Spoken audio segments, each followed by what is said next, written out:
प्यार होला कौन का बुझा तो न बा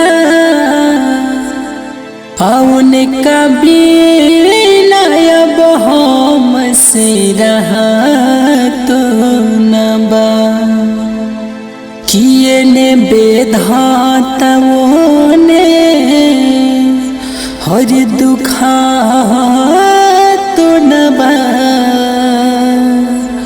आयने लहराता भुने धुआं तो न बा दर्द दिलवा में हो दर्द दिलवा में उठे लसुर हो घड़ी याद तो हर सतावे तो हम का करी दर्द दिलवा में उठे लसुर हो घड़ी याद तो हर सतावे तो हम का करी दर्द दिलवा में प्यार करे के पहले बुझाइल नहीं असमझावल दिमाग में तयाइल नहीं। बड़ी अजीब सी मोहब्बत थी तुम्हारी, बड़ी अजीब सी मोहब्बत थी तुम्हारी। पहले पागल किया फिर पागल कहा और अब पागल बना के छोड़ दिया। प्यार कहरे के पहले बुझाइल नहीं असमझावल दिमाग में तयाइल नहीं।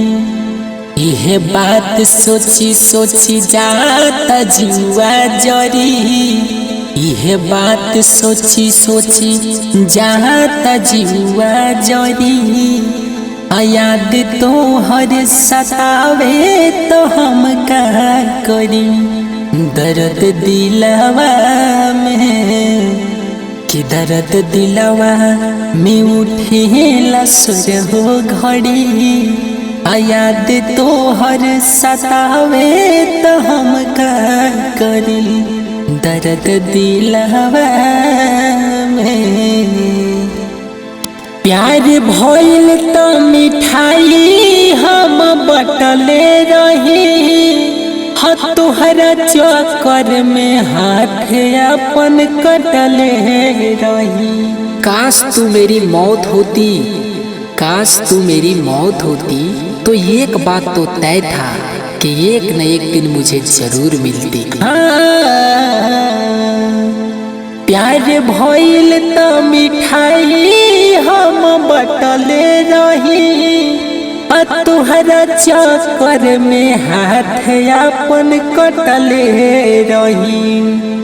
यह बात सोची सोची जहाँ तजुआ जरी, यह बात सोची सोची जहाँ तजुआ जरी। याद तो हर सतावे तो हम का करी दर्द दिलवा में उठे लसुर हो घड़ी दर्द दिलवा में उठे लसुर हो घड़ी।